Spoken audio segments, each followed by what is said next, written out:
Friends, మీ అందరికీ శుభవార్త. మన రాష్ట్రంలో ఈకేవైసీ ఇది చాలా ప్రాబ్లం అయితే అయిపోయిందండి. ఎందుకంటే ఈ నెల 31 మార్చి 31 వరకే టైం ఇవ్వడం జరిగిందనమాట.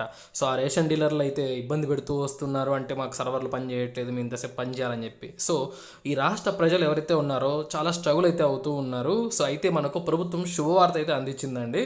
సో ఈ వీడియోలో మీకు చాలా క్లియర్గా ఎక్స్ప్లెయిన్ చేస్తాను. ఇంకా ఎవరైనా ఈకేవైసీ చేయించుకున్నట్లయితే మీకు శుభవార్త, మనకు టైం అయితే పొడిగించడం జరిగింది. సో క్లియర్గా అన్ని డీటెయిల్స్ ఈ వీడియోలో ఎక్స్ప్లెయిన్ చేస్తానండి. సో ఈ ఛాన్స్ని ఎవరు మిస్ చేయొద్దు. ఓకే, ఇక మనం పూర్తి విషయాలు అయితే తెలుసుకుందాం.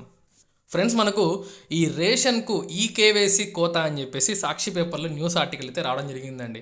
ఏంటంటే ఈ రేషన్ కార్డు ఎవరైతే ఈకేవైసీ చేయించుకోకుండా ఉంటారో సో వాళ్ళందరికీ కూడా ఏప్రిల్ నుంచి వచ్చే రేషన్ సరుకుల్ని బంద్ చేస్తున్నట్లు మన గవర్నమెంట్ అయితే ఇంతవరకే మనకు ప్రకటించింది. సో దీంతో చాలామంది ప్రజలైతే అయోమయంలో పడిపోయారు. ఎందుకంటే చాలామంది రేషన్ సరుకుల పైన ఆధారపడుతూ ఉన్నారు. వాళ్ళందరికీ కూడా చాలా టెన్షన్ అయితే పట్టుకునింది. సో ఎందుకంటే రేషన్ డీలర్లకు వెళ్ళి మీరు అక్కడ ఈకేవైసీ పూర్తి చేయించుకోండి అని చెప్పి చెప్పడం జరిగింది గవర్నమెంట్. ఇంకా విఆర్ఓ లాగిన్స్లో, తహసీల్దార్ లాగిన్లో వీళ్ళందరితో చేయించుకోమని చెప్పింది. కానీ సో ఎవరైతే చేయట్లేదు, మాకు రావట్లేదు, మాకు సర్వర్లు రావట్లేదు అని చెప్తున్నారు. సో దీంతో ప్రజలైతే చాలా ఇబ్బందులు పడుతున్నారండి. ఎండలకు ఉండలేక చిన్నపిల్లలు, ముసలి వాళ్ళు, ఎక్కువగా చిన్నపిల్లల అప్డేట్ అయితే పడడం లేదు. సో వాళ్ళకు ఆ వేలిముద్రలు అయితే పడటం లేదండి. ఎందుకంటే వాళ్ళు ఇంతవరకు ఎప్పుడు వేసి ఉండరు కాబట్టి సో వాళ్ళకు ఆ యొక్క గుర్తు అయితే పడటం లేదు. అది ఆధార్ సెంటర్కి వెళ్ళి బయోమెట్రిక్ అప్డేట్ చేయించుకున్న తర్వాతనే ఇక్కడ చేయించుకోవాల్సి ఉంటుంది. అది ఎంత చాలా ప్రాసెస్ అనమాట. కానీ మనకు లాస్ట్ డేట్ వచ్చేసరికి 31 మార్చ్ వరకు పెట్టడం జరిగింది కాబట్టి చాలామంది అయోమయంలో ఉన్నారు. సో ప్రభుత్వం ఈ సమస్యను గుర్తించి మనకు ఏప్రిల్ 30వ తారీఖు వరకు అయితే పొడిగించడం జరిగింది. ఇక్కడ మీరు చూడండి, ఈకేవైసీ తప్పనిసరిగా చేయించాలి, రేషన్లో కోత విధించామన్న విషయం వాస్తవం కాదు. ఎందుకంటే పుకార్లు అయితే వస్తున్నాయి. ఎందుకంటే ప్రజలు భయపడతారు కదండి. సో ఇంత ఉంటే అంత అవుతుంది. సో ఎటువంటి వాస్తవం లేదు, కోత విధించామన్న వాస్తవం అయితే లేదు. కార్డులోని సభ్యులందరికీ రేషన్ అలాట్మెంట్ ఇచ్చాము.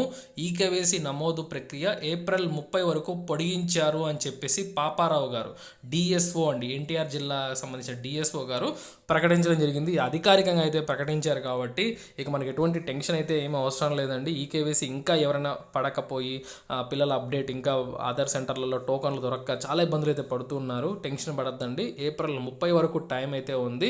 సో కాబట్టి నిదానంగా అయినా చేయించుకోండి. అయితే ఇక్కడ ఇంకొక విషయం అయితే మీరు గమనించాలి. మనకు ఈ 30 ఏదైతే ఉందో ఏప్రిల్ 30 వరకు టైం ఇచ్చారు కదా, ఇదే ఇంకా లాస్ట్ ఛాన్స్ అనమాట. ఇంకా ఆ తర్వాత మేము పొడిగించామని కూడా క్లియర్గా చెప్పడం జరిగింది.